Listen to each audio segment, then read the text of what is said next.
आम आदमी पार्टी छोड़कर बीजेपी में गए और सीधे मिल गई संसद की बड़ी कुर्सी। राघव चड्ढा को मिली राज्यसभा की अहम समिति की कमान। सिर्फ कुछ ही दिनों पहले आम आदमी पार्टी छोड़कर बीजेपी में गए और अब संसद की सबसे अहम समितियों में से एक की कमान उनके हाथों। क्या बीजेपी ने राघव चड्ढा पर बड़ा दांव खेल दिया है? क्या ये सिर्फ एक नियुक्ति है या फिर आने वाले समय की सबसे बड़ी राजनीतिक तैयारी? इस नेता को कभी अरविंद केजरीवाल का सबसे भरोसेमंद चेहरा माना जाता था, आज वही नेता बीजेपी में जाकर सत्ता के केंद्र में पहुंचता दिखाई दे रहा है। और अब सवाल ये उठ रहा है कि क्या राघव चड्ढा का राजनीतिक कद पहले से कई ज्यादा बड़ा हो गया है? राज्यसभा सांसद राघव चड्ढा को राज्यसभा की याचिका समिति का नया चेयरमैन नियुक्त किया गया। राज्यसभा सचिवालय की ओर से जारी अधिसूचना के मुताबिक राज्यसभा के सभापति सीपी राधाकृष्णन ने 20 मई 2026 से प्रभावी नई समिति का पुनर्गठन किया। इसी पुनर्गठन के तहत राघव चड्ढा को समिति का अध्यक्ष बनाया गया। यह नियुक्ति इसलिए भी चर्चा में है क्योंकि हाल ही में राघव चड्ढा ने आम आदमी पार्टी छोड़कर भारतीय जनता पार्टी ज्वाइन की थी, यानी बीजेपी में आने के कुछ ही समय बाद उन्हें संसद की बड़ी जिम्मेदारी सौंप दी गई है।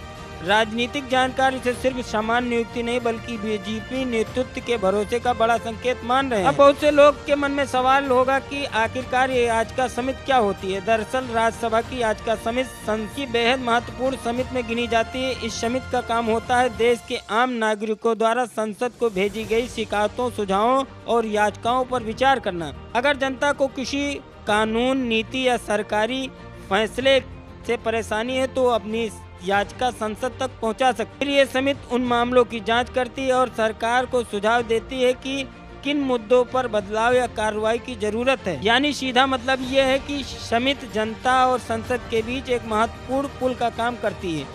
और अब इन समितियों की कमान राघव चड्ढा के हाथ में है। आने वाले समय में संसद के भीतर उनकी भूमिका और ज्यादा मजबूत दिखाई दे सकती है। राघव चड्ढा कभी आम आदमी पार्टी के सबसे युवा और आक्रामक चेहरों में गिने जाते थे। दिल्ली की राजनीति हो, पंजाब की रणनीति या फिर संसद में बीजेपी पर हमला, राघव चड्ढा हमेशा आम आदमी की तरफ से फ्रंट फुट पर नजर आते थे। लेकिन अचानक राजनीतिक समीकरण बदले और राघव चड्ढा ने बीजेपी का दामन थाम लिया। उनके इस फैसले ने राजनीतिक गलियारों में हलचल मचा दी थी। सोशल मीडिया पर भी लोगों ने अलग अलग प्रतिक्रियाएं देखने को मिली। कुछ लोगों ने इसे राजनीतिक रणनीति बताया तो कुछ ने इसे अवसरवादी राजनीति कहा।